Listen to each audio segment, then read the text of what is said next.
If you ever go into the lottery hoping to win the big cash prize, apparently your chance of winning it is around 1 in 300 million. I reckon that the odds of coming out of a restrictor plate race in NASCAR without incurring any damage at all is at least twice that.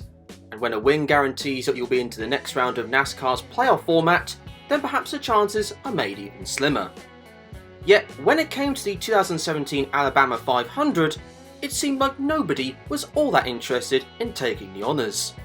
On pole position in what would be his last race at Talladega was the 88 of Dale Earnhardt Jr., with Chase Elliott alongside him in an all-Hendrick Motorsport front row. The only other thing to really say before we talk about the race is that apparently Justin Marks wasn't living anywhere at this point. Hopefully he's managed to find some accommodation since then. Anyway, the green flag waved on the race with an interesting start, with the first few rows immediately going single file after being quite disjointed. After a lap though, the pack would be joined together and Joey Logano would lead the first lap, as well as the top lane. However, would get enough momentum to comfortably, relatively speaking, establish the lead.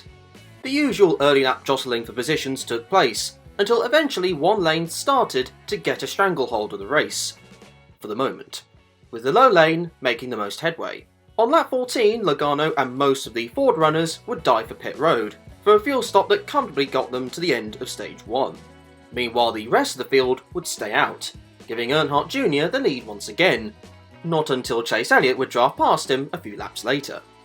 Then on lap 26, the leading Chevrolet runners would come down pit road, but in the confusion, the number 1 of Jamie McMurray would be hit by the 77 of Eric Jones, spinning out the Chevrolet into the innocent bystander of Jeffrey Earnhardt, lifting McMurray skywards momentarily before being collected by the number 15 of Mark Thompson, who was making his second career NASCAR Cup start, with the first being at Pocono in 1992. Amazingly, the number 1 still had its rear wheels driven, but with basically no steering, he, Thompson, Jones and Jeffrey Earnhardt were out of the race. The caution though came out before all the Chevrolet runners got over the pit entry line, meaning that if they stopped, which most if not all did, they'd have to start at the tail end of the field on the following restart. I know I'm saying this as though it's a terrible thing for their races, but really and truly on a restrictor plate track with cars this fast, it makes nigh on no difference at all. So with that in mind, Logano would lead the restart on lap 37 with teammate Keselowski alongside him, or at least trying to be alongside him. More of your usual restrictor plate antics would follow. A leading line formed, cars were fighting amongst each other to reach the front of a lane, the pack tightened up with not much left to go in the stage, and then another caution would fly. This time Paul Menard would have a tyre go down and impact the turn 3 wall, but would be able to continue. This would set up a 1-lap dash to complete stage 1, which doesn't at all sound like it could go wrong in the slightest. And nothing did go wrong. All the drivers got to the finish without any issues whatsoever, Brad Keselowski taking the honours in this one. A smorgasbord of the field would head for pit road under this caution, including Keselowski and Logano. Casey Kane and Matt Kenseth would lead the field to begin stage 2, with Kenseth getting the better run of the two. This part of the race would see the most aggressive driving so far. Anyone interested in going 4 wide at this absurdly early point of the race? Denny Hamlin would then grab the lead after a huge run on the outside. Green flag pit stops would occur early again in this stage, with everyone bar Matt DiBenedetto pitting before a caution flew for debris. Stenhouse Jr. led the field at the resumption with 23 laps to go in stage 2.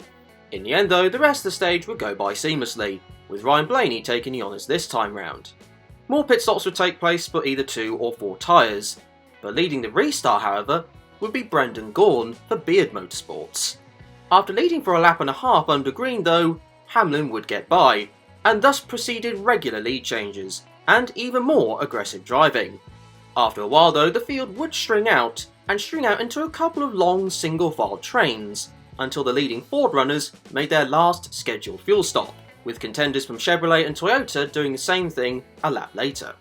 A pack would later form, but even though the pack was smaller, it didn't stop contact from occurring, puncturing one of Trevor Bayne's tyres and then impacting the turn 3 wall in his, shall we say, distinctive Ford.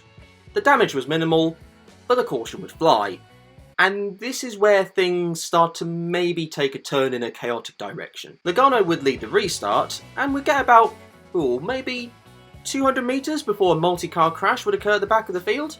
In the end, Michael McDowell would get stuck in between Gray Goulding and Cole Witt, causing a collision that would end up collecting Eric Almirola AJ Allmendinger and Clint Bowyer. Witt and Bowyer's race would go no further, but the rest would carry on. Keselowski would use the opportunity to pit under the yellow flag to fix the radio. Logano would lead the restart. I feel like I've said that a number of times already, and would lead a fairly dominant line on the bottom lane of the racetrack. However, once again, an accident at the back of the pack would neutralise the race again. Joey Gase would get into contact with the 55 of Canadian driver DJ Kennington. Gase, who in my opinion is quite an underrated restrictor plate racer, would impact the wall hard on the outside of turn 2, causing him to retire, with Kennington doing the same. Have a guess who led the following restart. But a new challenger in Daniel Suarez would assume the lead. Until with 17 to go, complete mayhem would ensue behind, with pretty much everyone from 7th on back getting involved in the big one. Martin Truex Jr. and David Reagan would make slight contact, which loosened the rear end of Reagan's Ford, sending him into Kurt Busch, and from then on in, it's just hope for the best, with 17 drivers getting at least a piece of the chaos. Unsurprisingly, the red flag would come out, with cars littering the grass on the bottom of turn 3. When Daniel Suarez led the field to the restart, the field already did look pretty diminished.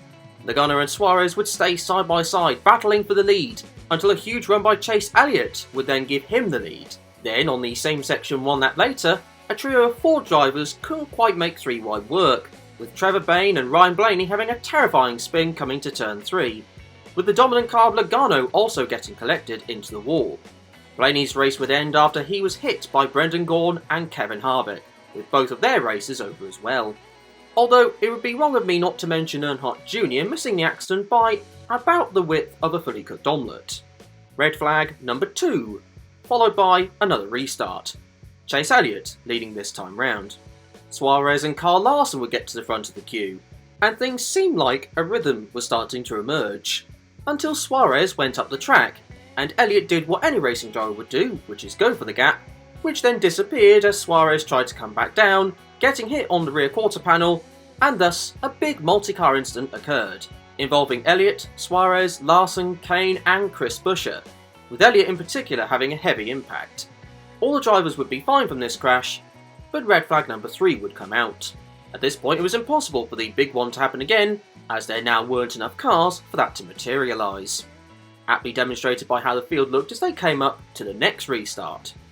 So here we go once again, with Keselowski and Ryan Newman leading the cluster to the green flag with 3 laps to go.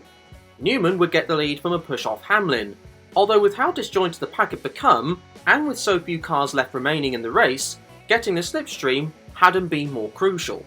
This culminated in some amazing racing, great side drafting, drivers suddenly getting nitrous-like injections of speed, and they got to the final lap without any more incidents.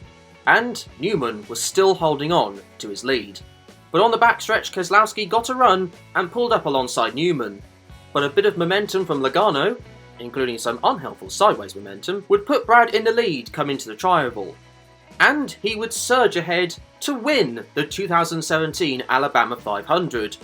But Almirola gave us one last reminder of what inflicted the latter portion of this race, but would still finish 5th. Finally, after over 4 hours of racing, Keselowski won the race. Nobody seemed inclined to win. Even by Talladega standards, this race was bonkers. Somehow the drivers managed to find ever more ways to whittle the field down to single figures in terms of competitive cars. I'm pretty sure that the only car that went through this whole race without a small bit of cosmetic damage was Ryan Newman. However, for me, the end of the race had some really enjoyable racing. Sure, would it have been nice to have multiple rows of 4-wide racing coming to the checkered flag? Maybe. But with so few cars remaining, moves were more important, so how drivers were moving around, finding the right time to time their runs, was great to see. In fact, after having watched this race again, I think I found a way Super Speedway events can have not quite as crash-filled races. Just begin the race with no more than 10 cars in the first place. With that being said though, that is going to round off this video. Thank you very much for watching. What did you think of this race? Enjoyable, or just too chaotic to get into it? Say in the comment section down below. However, until the next video, be kind to each other and enjoy the rest of your day.